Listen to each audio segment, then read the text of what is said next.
বর্তমান সময়ে ইউপির এক বা একাধিক চাষি ভাইয়ের মুখ থেকে এখনও শোনা যাচ্ছে যে তাদের বিঘা বিঘা জমি থেকে আলুর উৎপাদন এখনও কিন্তু সেই কাঁচা আলুই হোক আর পাকা আলুই হোক দুই আলুতেই কিন্তু উৎপাদন কমতে দেখা যাচ্ছে। আর অন্যদিকে পশ্চিমবঙ্গের এক বা একাধিক চাষি ভাইয়ের কাছ থেকে শোনা যাচ্ছে যারা এই মুহূর্তে আলুর খননের কাজ করছে, আলুর কর্ষণের কাজ করছে, আলু তোলার কাজ করছে, তাদের মুখ থেকে শোনা যাচ্ছে তাদের জমি থেকে কাছাকাছি অনেক জমি থেকেই ভালো মাত্রায় উৎপাদন হচ্ছে। কিন্তু ইউপিতে তার উল্টো ফল লক্ষ্য করা যাচ্ছে।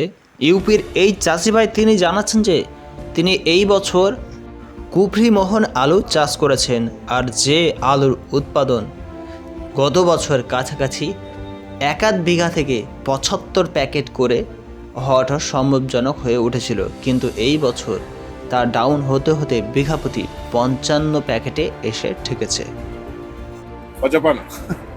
55 के दिए तो आसपास खुदाई है रही है, सवरने की कमी आ रही हमारे गांव में तो अपनी बताऊं तो सवरने की कितनी अच्छा। कमी है रही है। ऐसे ही काऊ की 15 की, काऊ की 20 की, काऊ की 15 की, काऊ की 10 की है। सवरने की कमी मोहन भी ज्यादा है और 302 नहीं, वगैरह 302 है। 302 में वैसे ही जा रहा है। चम्बल वाला हुआ सीपीआर आ गई वो CPR গত বছরের তুলনায় এই বছর প্রত্যেকটা ইউপির আলু চাষি ভাইয়ের আলুর উৎপাদন সে কুফরিমোহন বলুন, সে 37-97 বলুন, 302 আলুর কথাই বলুন, এক বা একাধিক ভ্যারাইটিসগুলিতে আলুর উৎপাদন ইউপি হিসাবে কমতে দেখা যাচ্ছে এই বছরটাই। এই ধরনের আলুর উৎপাদন হওয়ার পিছনে একটাই বিষয়বস্তু কাজ করে রেখেছে যে অতিরিক্ত পরিমাণে ঠান্ডাজনিত কারণে আলুর উৎপাদন কম হয়ে থাকে। আমাদের পশ্চিমবঙ্গের তুলনায় ইউপিতে বেশি মাত্রায় কিন্তু ঠান্ডা পড়তে থাকে।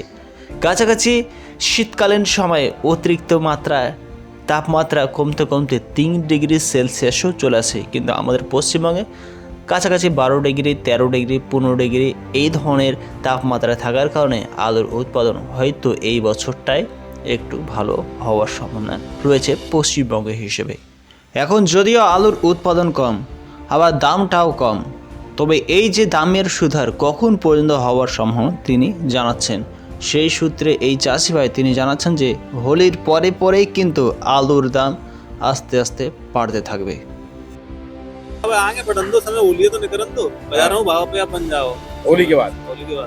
होली के बाद বিভিন্ন চাষি ভাইয়ের জমি থেকে বিঘা প্রতি 15 প্যাকেট, 10 প্যাকেট, 20 প্যাকেট করে আলুর উৎপাদন গত বছরের তুলনায় এই বছর কম হচ্ছে। সেই সূত্রে হোলির পরে পরেই কিন্তু আলুর উৎপাদনকে ভিত্তি করে কোল্ড স্টোর লোডিং বিভিন্ন বিষয়বস্তুকে প্রাধান্য করেই আলুর দাম আস্তে আস্তে কিন্তু বাড়ার সম্ভাবনা পশ্চিমবঙ্গের কথাই বলুন আর অন্যদিকে ইউপির কথাই বলুন অবশ্যই বাড়ার সম্ভাবনা কিন্তু লক্ষ্য করা যাচ্ছে এই বছরটাতে। দেখুন, ইউপির যদি আলুর কোল্ড স্টোর না লোড হয় তবে কিন্তু পশ্চিমবঙ্গ থেকে হিউজ পরিমাণ উড়িষ্যা, ইউপির এক বা একাধিক মার্কেটগুলিতে আস্তে আস্তে উৎপাদনের বিষয়বস্তুকে প্রাধান্য করে, কোয়ালিটির বিষয়বস্তুকে প্রাধান্য করে কিন্তু বিভিন্ন বাজারগুলিকে গ্রাস করবে।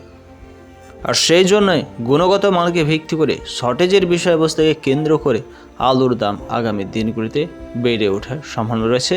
অবশ্যই আমাদের সকলকে লক্ষ্য করতে হবে কোল্ড স্টোর কত পার্সেন্ট ইউপিতে লোড হয়েছে, কত পার্সেন্ট গত বছর ইউপিতে লোড হয়েছিল, আমাদের পশ্চিমবঙ্গে এই বছর কত পার্সেন্ট আলুর কোল্ড স্টোর লোডিং হচ্ছে, কী পরিমাণে আলুর বাড়তি গত বছরের থেকে দেখা যাচ্ছে। বিভিন্ন বিষয়কে কেন্দ্র করে আলুর দাম কিন্তু আগামী দিনগুলিতে চড়া হওয়ার সম্ভাবনা দেখা যাচ্ছে।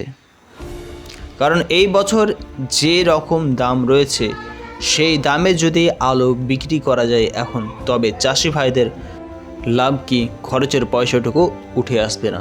তার জন্যই অবশ্যই কোল্ড স্টোর ডাম্পের মাধ্যমে আলু রাখাই এখন সবচেয়ে ভালো।